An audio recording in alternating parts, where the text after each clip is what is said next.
সুপ্রিয় শিক্ষার্থীবৃন্দ, তোমাদের সবাইকে আবারও নতুন একটি ক্লাসে স্বাগত।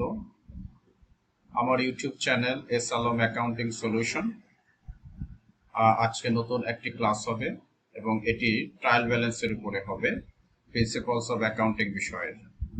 তো আশা করি এর মাধ্যমে তোমরা ট্রায়াল ব্যালেন্স সম্পর্কে একটি ধারণা পাবে। চলো আমরা ক্লাস শুরু করি।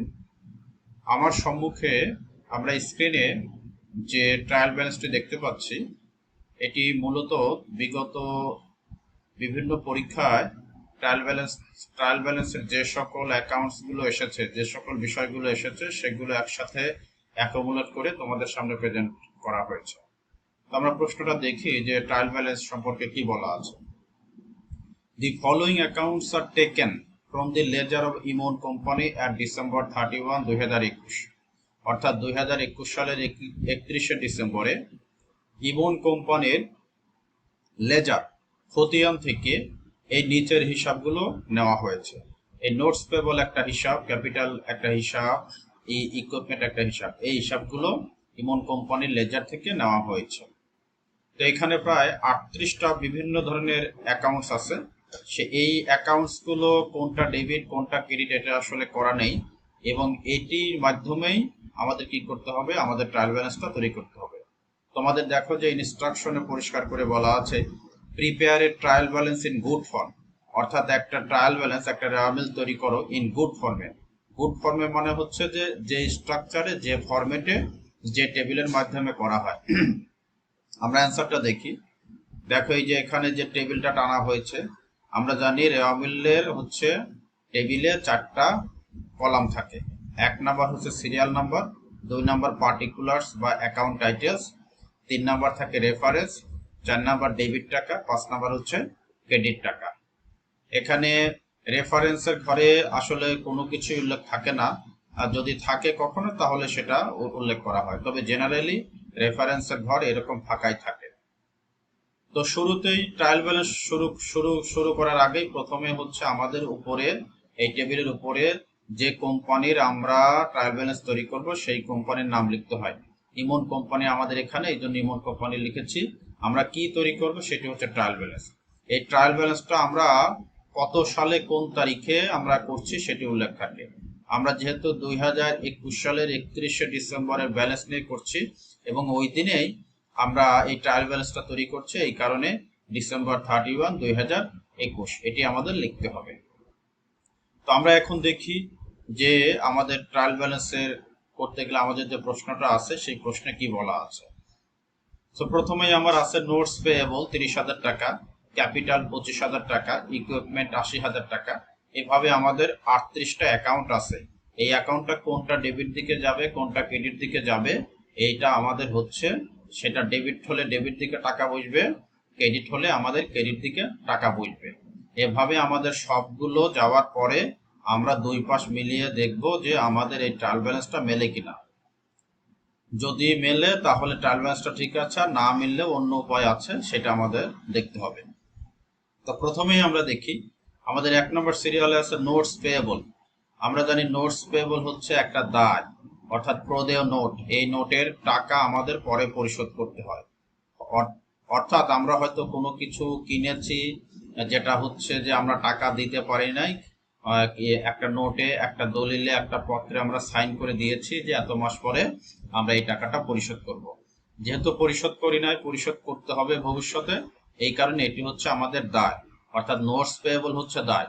আর একটা সহজ কথা তোমাদের বলে রাখি, সেটি হচ্ছে সকল প্রকার পেয়েবল যদি থাকে, যে কোনো পেয়েবল হলেই সেটি সাধারণত দায়।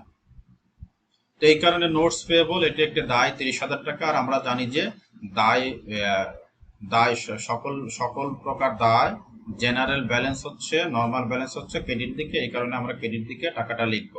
এই যে আমরা 1 নম্বর দিয়ে লিখেছি নোটস পেয়েবল টাকা 30,000 টাকা ক্রেডিট দিকে। এরপরে আমাদের ক্যাপিটাল আছে 2 নম্বর। তো ক্যাপিটাল হচ্ছে মালিক যে টাকা ব্যবসায় দেয় সেটাকে ক্যাপিটাল বলা হয়। তো ক্যাপিটালও এক ধরনের দায়, এটি বহির্দায় নয়, এটি হচ্ছে অন্তর্দায়। যেহেতু মালিক দেয়, মালিক ব্যবসায়ের কাছে এই টাকাটা পায়, মালিক ব্যবসায়ের কাছে এই সুবিধাগুলো পাবে, এই কারণে হচ্ছে এটিকে মালিকের অধিকার বা মালিকের দাবি, আর ব্যবসায়ের জন্য এটিকে অন্তর্দায় বলা হয়। এই কারণে ক্যাপিটালও আমার ক্রেডিট দিকে যাবে।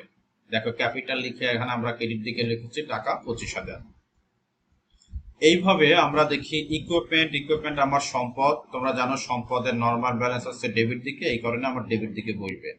এছাড়া ড্রয়িংস আছে 8,000 টাকা। এই ড্রয়িংস হচ্ছে ক্যাপিটালের বিপরীত, অর্থাৎ ড্রয়িং করলে মালিকের ক্যাপিটাল কমে যায়।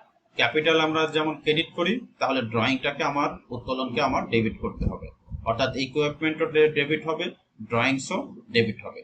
এরপরে আছে স্যালারিজ অ্যান্ড ওয়েজেস এক্সপেন্সেস, অর্থাৎ মজুরি, বেতন এবং মজুরি খরচ। তো আমরা জানি যে সকল প্রকার খরচ নর্মাল ব্যালেন্স হচ্ছে ডেবিট, এই কারণে এটিও ডেবিট দিকে আসবে। অর্থাৎ ইকুইপমেন্ট, ড্রয়িংস এবং স্যালারিজ অ্যান্ড ওয়েজেস এক্সপেন্সেস, এই তিনটা আইটেমই আমার ডেবিট দিকে বসবে টাকাটা। Equipment, drawings, salaries and wages expense, তিনটাই দেখো তোমরা ডেবিট দিকে টাকাটি বসেছে। এরপরে দেখি আমাদের আর কি আছে, সার্ভিস রেভিনিউ। সার্ভিস রেভিনিউ সেবা আয়, এটি যেহেতু আমাদের আয়, সকল প্রকার আয় ক্রেডিট দিকে বসে, তো তার মানে সার্ভিস রেভিনিউ হচ্ছে আমার ক্রেডিট দিকে টাকাটা বসবে। এছাড়া আমার ক্যাশ আছে, ক্যাশ একটা সম্পদ ডেবিট দিকে বসবে। সাপ্লাইজ হচ্ছে স্টেশনারি বা মনিহারি, তো এটা যেহেতু সম্পদ, এটা আমার ডেবিট দিকে বসবে। সাপ্লাইজ এক্সপেন্স, এটা যেহেতু এক্সপেন্স, আমরা সাপ্লাইজের মধ্যে যে পরিমাণ আমরা ব্যবহার করি সেটা হচ্ছে আমার এক্সপেন্স, এই কারণে এক্সপেন্স যেহেতু বলাই আছে এক্সপেন্স ডেবিট দিকে বসবে, সাপ্লাই সম্পদ ডেবিট দিকে বসবে, ক্যাশ ডেবিট দিকে বসবে, আর সার্ভিস রেভিনিউ হচ্ছে আমার আয়, এটা ক্রেডিট দিকে বসবে। আমরা দেখি যে ঠিক কম মতো করা আছে।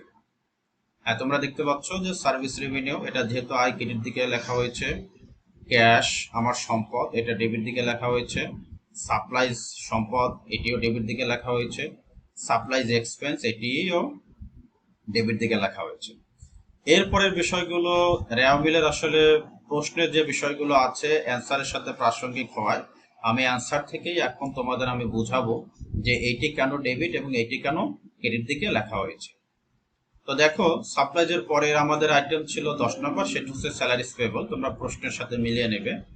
তো স্যালারিজ পেয়েবল, আমি আগেই বলেছি সকল প্রকার পেয়েবল হচ্ছে আমার দায়, এই কারণে স্যালারিজ পেয়েবল অর্থাৎ বকেয়া বেতন, প্রদেয় বেতন, আমরা যে বেতনটা এখনো পরিশোধ করি নাই, শ্রমিকরা কাজ করেছে, কর্মচারীরা কাজ করেছে, কিন্তু আমরা তাদের বেতন দিতে পারিনি, এখনো বকেয়া আছে, তো এই কারণে এটা হচ্ছে আমার দায়, আর দায়গুলো ক্রেডিট দিকে বসে, এই কারণে স্যালারিজ পেয়েবল ক্রেডিট দিকে বসেছে। এরপরে অ্যাকাউন্টস পেয়েবল, প্রদেয় হিসাব যেগুলো, অর্থাৎ কোনো কিছু যদি আমরা বাকিতে কিনি, টাকা না দেই, তাহলে তার জন্য অ্যাকাউন্টস পেয়েবল হয়। তো সকল প্রকার পেয়েবলই ক্রেডিট, তাহলে অ্যাকাউন্টস পেয়েবল আমার ক্রেডিট দিকে বসবে। এরপরে অ্যাকাউন্ট রিসিভেবল, সকল প্রকার পেয়েবল যেমন ক্রেডিট দিকে বসে টাকাটা, সকল প্রকার রিসিভেবল আমার ডেবিট দিকে বসবে। অ্যাকাউন্ট রিসিভেবল হচ্ছে দেনাদার, অর্থাৎ যাদেরকে আমরা বাকিতে সেবা দিয়েছি অথবা বাকিতে পণ্য বিক্রি করেছি, টাকা পাইনি, তাদের কাছে আমরা টাকা পাবো, তাদের হিসাবকে বলা হয় অ্যাকাউন্ট রিসিভেবল বা প্রাপ্য হিসাব বা দেনাদার। তো দেনাদার যেহেতু আমাদের সম্পদ, এই কারণে এটা ডেবিট দিকে বসেছে। এরপরে স্যালারিজ অ্যান্ড ওয়েজেস পেয়েবল, এই 10 নম্বরের সাথে এটি মিল আছে, এখানে শুধু স্যালারিজ পেয়েবল ছিল, আর এখানে স্যালারিজ অ্যান্ড ওয়েজেস পেয়েবল আছে। তো পেয়েবল মানে এটা বকেয়া আছে, তো এই কারণে যেহেতু দায়, এই কারণে এটা ক্রেডিট দিকে বসেছে। প্রিপেইড ইন্স্যুরেন্স, অর্থাৎ যে ইন্স্যুরেন্সের টাকাটা আমরা কি করেছি, আগেই প্রিমিয়াম পরিশোধ করে দিয়েছি, অ্যাডভান্স দিয়েছি, এটাকে বলা হয় প্রিপেইড ইন্স্যুরেন্স। সকল প্রকার অগ্রিম খরচ ডেবিট দিকে বসে, এই কারণে প্রিপেইড ইন্স্যুরেন্স আমাদের ডেবিট দিকে বসবে 8,000 টাকা। এরপরে ইউটিলিটিজ এক্সপেন্স, ইউটিলিটি এক্সপেন্স হচ্ছে আমাদের উপযোগ খরচ, এটি যেহেতু খরচ, এটি ডেবিট দিকে বসবে।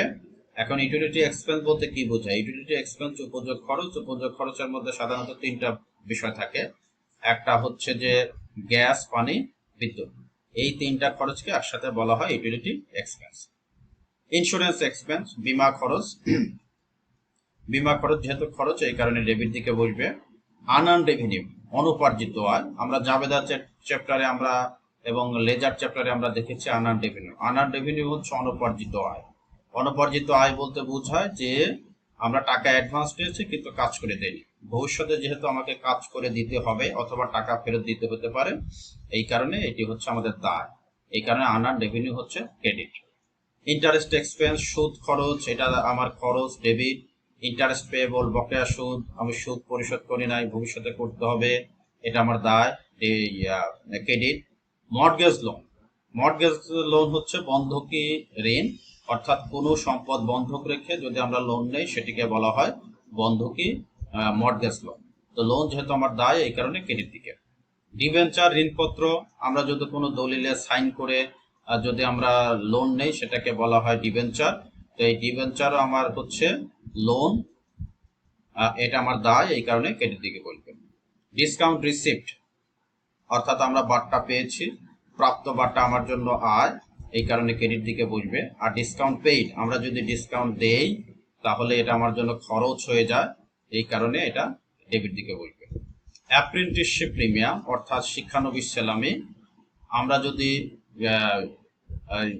কাউকে শিখিয়ে যদি আমরা তার কাছ থেকে যদি কোনো টাকা পয়সা নেই সেটিকে বলা হয় হচ্ছে অ্যাপ্রেন্টিসশিপ প্রিমিয়াম।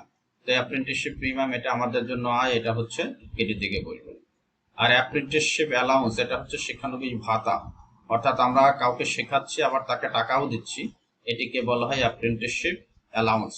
তো এই অ্যাপ্রেন্টিসশিপ অ্যালাউন্স হচ্ছে আমাদের জন্য খরচ, যেহেতু আমরা টাকা দেই। ডিভিডেন্ড রিসিভ, আমরা যদি লভ্যাংশ পাই কোনো কোম্পানির শেয়ার কেনার কারণে, এটা যেহেতু পাই আমরা, এই কারণে এটা ক্রেডিট। এরপরে ডিভিডেন্ড পেইড, ঠিক ওটাভাবে আমরা কেউ যদি আমাদের কোম্পানির শেয়ার কেনে, আমরা যদি তাদের লভ্যাংশ দেই, এটা আমার জন্য খরচ, ডেবিট। অডিট ফি, নিরীক্ষা ফি, এই নিরীক্ষা ফি এটা এক ধরনের খরচ, এই কারণে ডেবিট। অ্যাডভার্টাইজিং এক্সপেন্স, বিজ্ঞাপন খরচ, দেখতেই পাচ্ছ খরচ, ডেবিট। কমিশন রিসিপ্ট, আমরা যদি কমিশন পাই, প্রাপ্ত কমিশন, এটা আমার জন্য আয়, ক্রেডিট। কমিশন পেইড, প্রদত্ত কমিশন আমার জন্য খরচ, এই কারণে ডেবিট। এছাড়াও ট্রাভেলিং এক্সপেন্স, অর্থাৎ ভ্রমণ খরচ, এটা আমার জন্য খরচ, এই কারণে ডেবিট। লিগ্যাল এক্সপেন্স, আইনি খরচ যেগুলো থাকে সেটা আমার খরচ, debit. Bad date expense, bad date হচ্ছে কুঋণ, অর্থাৎ দেনাদারদের কাছ থেকে আমরা যে পরিমাণ টাকা আদায় করতে পারি না নিশ্চিত হই, সেই পরিমাণ টাকাকে হচ্ছে ব্যাড ডেট বলা হয়। তাহলে আমরা দেখতে পাচ্ছি 13,000 টাকা আমরা দেনাদারদের কাছ থেকে আদায় করতে পারছি না, নিশ্চিত হয়ে গেছে, এই কারণে এটা আমাদের খরচ। ডেপ্রিসিয়েশন এক্সপেন্স, অবচয় খরচ, স্থায়ী সম্পত্তির ব্যবহারজনিত ক্ষয়কে বলা হয় ডেপ্রিসিয়েশন এক্সপেন্স। তো এই ডেপ্রিসিয়েশন এটা খরচ, এই কারণে ডেবিট। অ্যাকুমুলেটেড ডেপ্রিসিয়েশন, অর্থাৎ সম্পত্তিটা আমরা যেদিনে আমরা কিনেছি সেই দিন থেকে আজ পর্যন্ত যে অবচয় হয়েছে সবগুলো অবচয় একসাথে বলা হয় হচ্ছে অ্যাকুমুলেটেড ডেপ্রিসিয়েশন। তো এই অ্যাকুমুলেটেড ডেপ্রিসিয়েশনের কারণে সম্পদের মূল্য কমে যায়, এই কারণে এটাকে বলা হয় প্রতি সম্পদ বা বিপরীত সম্পদ, অর্থাৎ সম্পদকে আমরা ডেবিট দিকে বসাই আর অ্যাকুমুলেটেড ডেপ্রিসিয়েশনকে আমরা ক্রেডিট দিকে বসাই। এই 20,000 টাকা ক্রেডিট দিকে বসছে। এরপরে মিসসেলেনিয়াস এক্সপেন্স আছে, এটি হচ্ছে বিবিধ খরচ। এই সকল খরচের বাইরেও যদি কোনো খরচ থাকে সেটাকে বলা হয় মিসসেলেনিয়াস খরচ। এই মিসসেলেনিয়াস খরচের পরিমাণ এখানে 12,000 টাকা, এটা যেহেতু খরচ এই কারণে এটা ডেবিট দেখানো হয়েছে। এখন এরপরে হচ্ছে যে সবগুলো 38টা আইটেম, আমাদের প্রশ্নে যেটা ছিল 38টা আইটেম, 38টা অ্যাকাউন্ট লেখার পরে ডেবিট ক্রেডিট করার পরে আমার কি করতে হবে, এখন ক্রেডিট সাইডে যোগ করতে হবে, ডেবিট সাইডে যোগ করতে হবে।